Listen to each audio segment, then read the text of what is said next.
సంక్షేమ గురుకులాల్లో విద్యార్థుల్ని విద్యావంతులుగా తీర్చిదిద్దుతామని ప్రభుత్వాలు చెబుతున్నమాట. కానీ అందుకు విరుద్ధంగా అధికారుల వ్యవహారం సాగుతుంది. పిల్లలకు నాణ్యమైన భోజనం అందించే ప్రొవిజన్స్ టెండర్లో అధికారులది ఆడిందే ఆట పాడిందే పాటగా వ్యవహారం సాగుతుందని ఇంచోరుగా ప్రచారం నెలకొంది.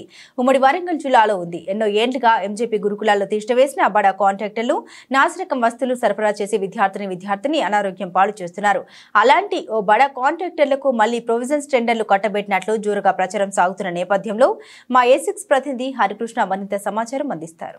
ఉమ్మడి వరంగల్ జిల్లాలో మహాత్మా గాంధీ జ్యోతిరావు పూలే గురుకులాలలో అసలు ఏం జరుగుతుంది? విద్యార్థులకు సంబంధించిన మెనూ పాటిస్తున్నారా లేదా? మొన్న జరిగినటువంటి ప్రొవిజన్స్ టెండర్ల అక్రమాలు ఎలా జరిగాయి? ఎవరి ఆధ్వర్యంలో ఈ ప్రొవిజన్స్ టెండర్లు జరుగుతాయి? అసలు హాస్టళ్ల నిర్వహణ ఎందుకు కొరవడింది అనే అంశాలకు సంబంధించి కూడా తెలుసుకునేందుకైతే A6 న్యూస్ ఛానల్ అయితే ప్రత్యేకంగా నిఘా పెట్టింది. ఇప్పటికే ఇటు ఉమ్మడి వరంగల్ జిల్లా వ్యాప్తంగా కూడా దాదాపుగా 30 నుంచి 33 మహాత్మా గాంధీ జ్యోతిరావు పూలే గురుకులాలు ఉన్నట్టు కూడా తెలుస్తుంది. ఈ గురుకులాలకు సంబంధించి కూడా పర్యవేక్షణ ఎలా కొనసాగుతుంది? ఈ గురుకులాలకు సంబంధించి ప్రొవిడెన్స్ సంబంధించిన టెండర్లకు సంబంధించిన సిండికేట్ దందా రహస్యం ఏంది? గతంలో ఆర్సీఓ నిర్వాహకం ఎలా ఉంది? ఇప్పుడున్న ఆర్సీఓ సంబంధించిన పనితీరు ఎలా ఉంది? ఆర్సీఓ సంబంధించిన స్కామ్ ఎలా ఉంది? అసలు వీటన్నిటి గురించి తెలుసుకునే ప్రయత్నం చేద్దాం. మనతో పాటు విద్యార్థి సంఘాల నేతలు ఉన్నారు, వారిని అడిగి తెలుసుకునే ప్రయత్నం చేద్దాం. చెప్పండి, అసలు వాస్తవంగా ఉమ్మడి వరంగల్ జిల్లా వ్యాప్తంగా కూడా దాదాపుగా 30కి పైగా మహాత్మా గాంధీ జ్యోతిరావు పూలే గురుకులాలు ఉన్న పరిస్థితి ఉంది. ఈ గురుకులాలకు సంబంధించి మెనూ పాటించడం లేదంటూ కూడా ఆరోపణలు వస్తున్న పరిస్థితి కనబడుతుంది. అసలు హాస్టళ్లకు సంబంధించి పర్యవేక్షణ ఎలా ఉంది? విద్యార్థులకు సంబంధించిన మెనూ ఎలా కొనసాగుతుంది? ఉమ్మడి వరంగల్ జిల్లాలో ఉన్నటువంటి మహాత్మా జ్యోతిరావు పూలే హాస్టల్కి సంబంధించి దాని యొక్క నిర్వహణ అటువంటిది పూర్తిగా అస్తవ్యస్తంగా ఉంది. దానికి సంబంధించినటువంటి ఆర్సీఓ గారు కనీసం వాటి పట్ల అదేవిధంగా పర్యవేక్షణ పట్ల పూర్తిగా కొరబడింది. ఎవరైతే ఇప్పుడు ఉన్నటువంటి ఆర్సీఓ గారు ఉన్నారో ఆయన పూర్తిగా రాజకీయ అండదండలతోనే ఇక్కడ చలామణి అవుతున్నారు. దీనికి కారణం ఏంటంటే నాకు పెద్ద పెద్ద ఎమ్మెల్యేలు ఎంపీల అండా ఉంది, అధికార పార్టీ అండా ఉంది అనేటువంటి ధీమతోని ధైర్యంగా వివరిస్తున్నారు. దాంతోపాటు ఏంటంటే హాస్టళ్ళకు సంబంధించినటువంటి దాంట్లో ఒక్కసారి కూడా అక్కడికి వెళ్ళి విజిట్ చేసింది లేదు. ఇవాళ హాస్టల్లో విద్యార్థులు అర్ధాకలతో నలబటిస్తున్నాయి, అవేం నాకు సంబంధం లేనటువంటి విధంగానే వివరిస్తున్నారు. దాంతోపాటు ఏంటంటే హాస్టల్కి సంబంధించినటువంటి ఫుడ్ కానీ మెటీరియల్ కానీ ఇతరత్ర వస్తువులకు సంబంధించినటువంటి కాంటాక్ట్ టెండర్లు ఎవరైతే ఆర్సీఓకి దగ్గర ఉన్నటువంటి వాళ్ళకి అప్పచెప్పుకుంటున్నారు తప్పితే దాంట్లో నిజాయితీ అనేటువంటిది పాటించట్లేదు. కాబట్టి ఈ రీతి ఏంటంటే ఆర్సీఓకి ఎవరైతే ముడుపులు ఇస్తారో, ఎవరైతే ఆయనకు అంటే అండదండలుగా ఉంటారో, ఆయనకు ఎవరైతే ఒత్తాసు పలుకుతారో వాళ్ళకే టెండర్లు ఇచ్చేటువంటి పరిస్థితి చేస్తానో. దాంతోపాటు ఏంటంటే ఈ టెండర్లు నియామకంలో పూర్తిగా గోల్మాల్ జరుగుతున్నది. కాబట్టి ఏంటంటే ఇవాళ వాళ్ళకు మెను ప్రకారం ఏదైతే భోజనం పెట్టాలనేటువంటిదో ఆ మెను అనేటువంటిది ఎక్కడ కూడా అమలు కావట్లేదు. ఇవాళ మనం చూస్తే ఏంటంటే మొన్న రీసెంట్గా ముఖ్యమంత్రి గారు ఒక మాట చెప్పారు. జిల్లా కలెక్టర్ స్థాయిలో ఉన్నటువంటి వాళ్ళు అదేవిధంగా ఎమ్మెల్యే స్థాయిలో ఉన్నటువంటి వాళ్ళు ఖచ్చితంగా హాస్టల్ని విజిట్ చేయాలి, అదేవిధంగా అక్కడ నిద్ర చేయాలని చెప్తున్నారు.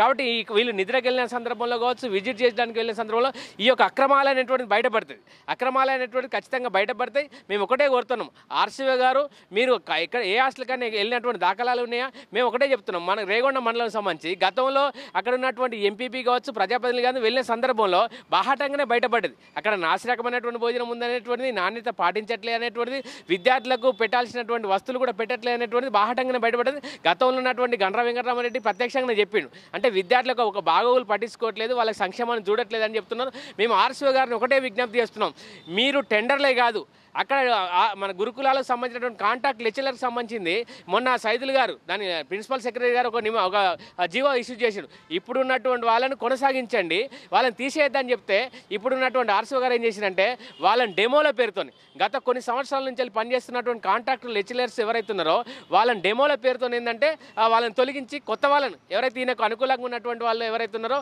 వాళ్ళను పెట్టుకున్నటువంటి పరిస్థితి అక్కడ కనబడుతున్నది. దాంతోపాటు ఏంటంటే గత కొన్నేళ్ళ నుంచి అక్కడ పనిచేస్తున్నటువంటి వాళ్ళు ఇవాళ నిరుద్యోగులకు బయటికి వెళ్ళినటువంటి అంటే దీనికి ప్రధానమైనటువంటి కారణం ఏంటంటే ఆర్సీఓ గారికి వీళ్ళు ఏమి ఇవ్వలేదనేటువంటి ఉద్దేశంతో ఏంటంటే వాళ్ళ ఒక దాదాపుగా 100 మంది మీరు చెప్పిన 33 హాస్టళ్లలో 100 మంది కాంట్రాక్ట్ లెక్చరర్స్ని తొలగించడం వల్ల వాళ్ళ జీవితాల్లో వాళ్ళ బదారణ పడినటువంటి పరిస్థితి కనబడుతుంది.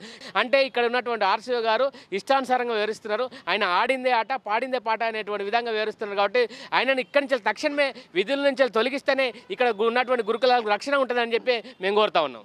ముఖ్యంగా ఉమ్మడి వరంగల్ జిల్లా వ్యాప్తంగా కూడా ప్రతిరోజు ఏ టీవీ ఛానల్ చూసినా ఏ పేపర్లో చూసినా కూడా విద్యార్థులకు సంబంధించి కూడా ఫుడ్ పాయిజన్ అయింది, విద్యార్థులకు అస్వస్థత గురయ్యారంటూ వార్తలు వస్తున్న పరిస్థితి ఉంది. ఎందుకు ఈ విధంగా విద్యార్థులకు నాసిరక వస్తువులు సరఫరా చేస్తున్నారు? విద్యార్థుల భవిష్యత్తుని విద్యార్థులను అనారోగ్య పాలు చేస్తున్నది ఎవరంటే ఏం చెప్తారు? వాస్తవానికి ఉమ్మడి వరంగల్ జిల్లాలో 33 ఎంజేపీ గురుకులాలు ఉన్నాయి. మొన్న ఈ సంవత్సరమే 2 అదనంగా రావడం జరిగింది. మొత్తం 35 గురుకులాలు ఉన్నాయి.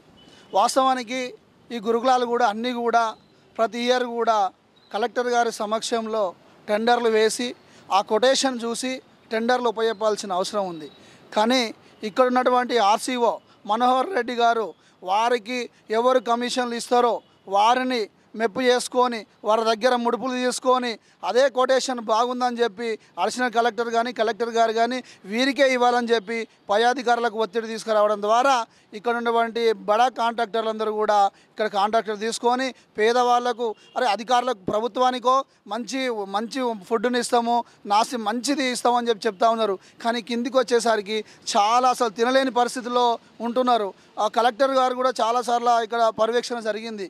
అయినా కూడా ఆ ఫుడ్ బాగలేదని చెప్పి చాలాసార్లు కలెక్టర్ గారు కానీ ఎమ్మెల్యేలు కానీ చాలాసార్లు చెప్పారు. కానీ ఎవరి మీద యాక్షన్ తీసుకుంది లేదు. మొన్న కూడా మన అంటర్ రోడ్లో ఉన్నటువంటి మనది ఉర్సుగుట్లో ఉన్నటువంటి ఎంజేపీ హాస్టల్లో కూడా ఫుడ్ పాయిజన్ అయింది. కనీసం అక్కడ ఒక అమ్మాయి కూడా దూనికి చనిపోయింది. కనీసం కూడా ఆర్సీఓ పోయి పరిశీలించింది లేదు, చూసింది లేదు, న్యాయం చేసింది లేదు. ఇలాంటి ఆర్సీఓను పెట్టుకుంటే ఇంకా అనేక విద్యార్థులకు అన్యాయం జరుగుతుంది. కాబట్టి తక్షణమే నాసిరకము సరుకులు కాకుండా నాణ్యమైన ఆహారం కానీ నాణ్యమైన సరుకులు అందించాలంటే తక్షణమే కాంట్రాక్టర్లను తొలగించి కొత్త వాళ్ళని ఇవ్వాలి. లేని ఎడల విద్యార్థి సంఘాల ఆధ్వర్యంలో పెద్ద ఎత్తున ఆందోళన చేస్తాము.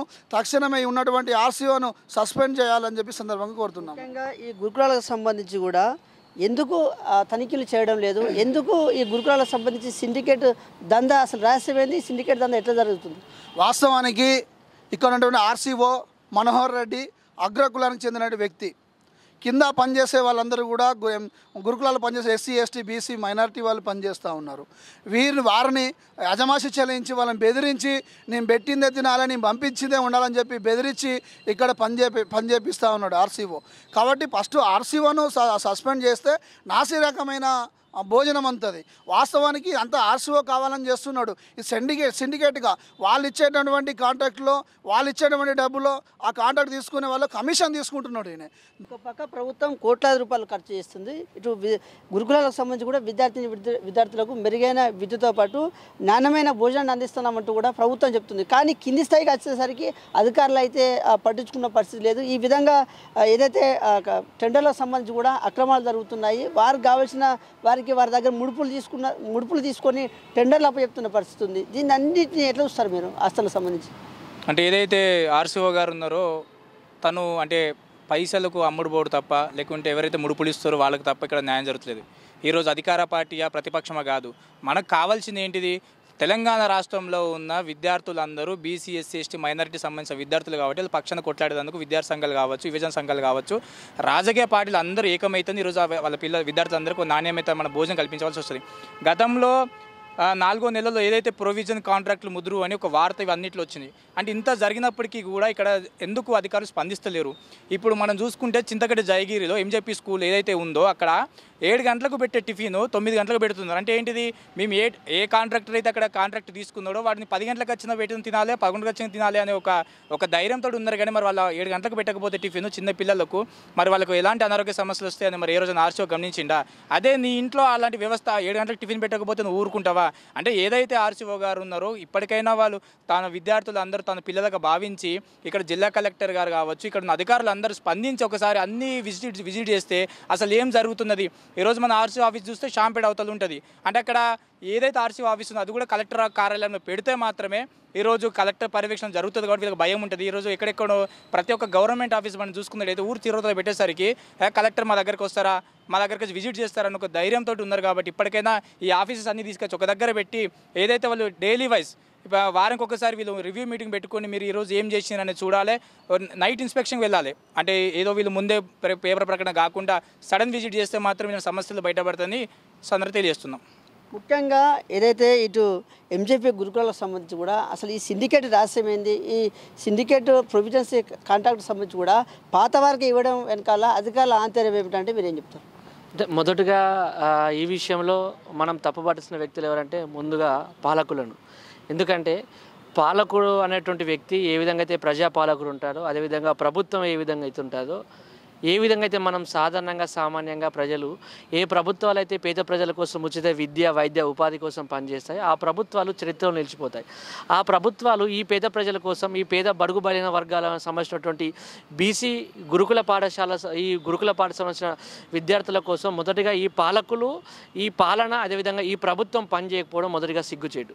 తక్షణమే ఎవరైతే స్థానిక నాయకులు ఉన్నారో ఎవరైతే పాలకున్నారో ప్రభుత్వం ఉందో బీసీ వెల్ఫేర్ గురుకుల పాఠశాలకు తెలంగాణ రాష్ట్ర వ్యాప్తంగా ఉన్నటువంటి ఈ విధంగా అయితే ఇన్ని రోజులు ఫుడ్ పాయిజన్ కానీ అత్యాచార ఘటనలు కానీ బాలబాలికలపైన శారీరక మానసిక ఘటనలు కానీ లేకుంటే ఇంకా వేరేటువంటి ఘటనలు కానీ వీటిపైన ఫస్ట్ ప్రభుత్వం ఒక నివేదికను ఏర్పాటు చేసుకోవాలి, ఒక కమిటీని ఏర్పాటు చేసుకొని ఎందుకు మరి బడుగు బలిగిన వర్గాలకు సంబంధించినటువంటి ఈ బీసీ వెల్ఫేర్ పాఠశాలలో ఎందుకు ఇట్లా సమస్యలు జరుగుతున్నాయి, ఎందుకు ఫుడ్ పాయిజనింగ్ జరుగుతుంది, అసలు ఎందుకు ఈ పాఠశాల సమస్యలు వస్తున్నాయి ఒకసారి ఆలోచించుకోవాలి. మరి ఎందుకు శ్రీ చైతన్య నారాయణ మరియు వేరే వాళ్ళు సంబంధించినటువంటి పాఠశాలలో ఎందుకు జరుగుతలేవు అంటే ఇక్కడ మొదటిగా పాలకులు మరియు ప్రభుత్వం లోటుపాటు. ఈ పాలకులు కానీ ఈ ప్రభుత్వం కానీ మొదటిగా ఒక్కసారి ప్రజలపైన విద్యార్థులపైన దృష్టి పెడితే ఆ తర్వాత ఈ విద్యార్థులకు కానీ ఈ కుటుంబాలకు కానీ ఈ ప్రజాస్వామ్యానికి న్యాయం జరుగుతుందని నేను అనుకుంటున్నాను. మొదటిగా ముఖ్యంగా కూడా పేద పిల్లలు ఉంటారు, ఎస్సీ ఎస్టీ మైనార్టీకి సంబంధించిన పేద పిల్లలు మాత్రమే ఈ గురుకులాల్లో చదువుతూ ఉన్న పరిస్థితి ఉంది. ఎందుకు ఈ పిల్లల భవిష్యత్తు ఎందుకు అర్ధరంతరంగా అనారోగ్య పాలవుతున్నారు?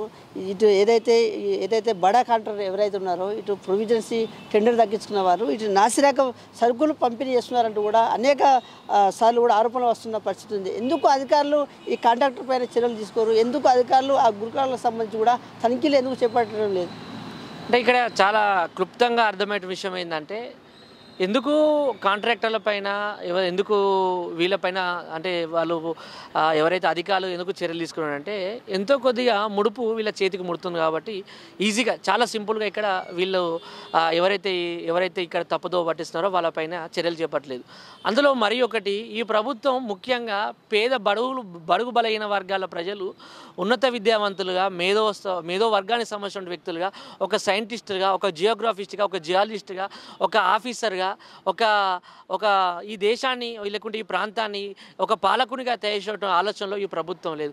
ఎప్పటికి కూడా ఈ ప్రభుత్వాలు ఈ పాలకులు ఈ పేద బడుగు బలహీన వర్గాల ప్రజలను అణచివేసేటువంటి పనిలో ఈ కుట్రలో భాగంగానే పనిచేస్తే తప్ప ఈ ప్రభుత్వాలు ఈ పేద బలహీన వర్గాలకు సంబంధించినటువంటి ఎస్సీ గురుకులాలు కానీ బీసీ గురుకులాలు కానీ మైనార్టీ కానీ లేకుంటే ఇంకా ఎస్టీ పాఠశాలలు కానీ ఇందులో ఉన్నటువంటి ఈ పేద విద్యార్థుల కోసం ఏ ప్రభుత్వాలు కూడా పనిచేసిన సందర్భం లేదు. ఏ ప్రభుత్వం వచ్చిందంటే పాలన వచ్చిందంటే పక్కేసుకొని ప్రభుత్వాలు పడుకోవడం తప్ప ప్రజల కోసం విద్యార్థుల కోసం సంక్షేమం కోసం వాళ్ళ భవనాల కోసం వాళ్ళ వసతుల కోసం వాళ్ళ నిర్మాణం కోసం వాళ్ళ ఆలోచన కోసం వాళ్ళ మేధో సంపత్తి వర్గం కోసం పనిచేసిన సందర్భాలు ఈ ప్రభుత్వాలు క్లుప్తంగా చేయట్లేదు.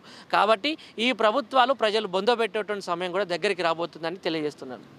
మొత్తంగా కూడా ఏదైతే మహాత్మా గాంధీ జ్యోతిరావు పూలే గురుకులాలకు సంబంధించి కూడా ఎలాంటి అన్యాయాలు జరుగుతున్నాయి, ఎలాంటి అకృతాలు జరుగుతున్నాయి, ఇటు ఆర్సీఓ ఆధ్వర్యంలో ఎలాంటి స్కామ్ జరుగుతుంది, అసలు ఎందుకు ఈ ప్రొవిజన్సీ టెండర్లకు సంబంధించి కూడా ఎందుకు అక్రమాలు జరుగుతున్నాయి, ఇంత గురుకులాలకు సంబంధించి కూడా ఇంత నాసిరక వస్తువులను సరఫరా చేస్తున్నప్పుడు కూడా ఇటు విద్యార్థులను ఇటు అనారోగ్య పాలు చేస్తున్న ఆ బడా కాంట్రాక్టర్కే ఇటు మరలా ప్రొవిజన్సీ కాంట్రాక్ట్ అప్పచెప్పడం వెనకాల అధికారుల ఆధారం ఏమిటనేది అయితే విద్యార్థి సంఘాల నేతలు అయితే మండిపడుతున్నారు. ఇప్పటికే ఇటు హన్మకొండలో ఉన్న ఆర్సీఓ మీద కూడా ఇప్పటికే ఇటు కలెక్టర్కు ఫిర్యాదు చేసినప్పటికీ కూడా ఇటు కలెక్టర్ కూడా ఆర్సీఓ మీద చర్యలు చేపట్టిన పరిస్థితి లేదు. లక్షలాది రూపాయలు కూడా ఇటు ఏదైతే స్కామ్ జరుగుతుంది లక్షలాది రూపాయలు కూడా ఇటు అధికారులు వెనకేసుకుంటున్నారంటూ కూడా విద్యార్థి సంఘాల నేతలు అయితే మాట్లాడుతున్న పరిస్థితి కనబడుతుంది. ముఖ్యంగా కూడా ఈ మహాత్మా గాంధీ జ్యోతిరావు పూలే హాస్టల్ గురుకులాలకు సంబంధించి కూడా S6 న్యూస్ ఛానల్ అయితే స్పెషల్ ఫోకస్ చేసింది. ఇప్పటికే ఇటు ఆధారాలన్నిటి కూడా సేకరించిన పరిస్థితి ఉంది.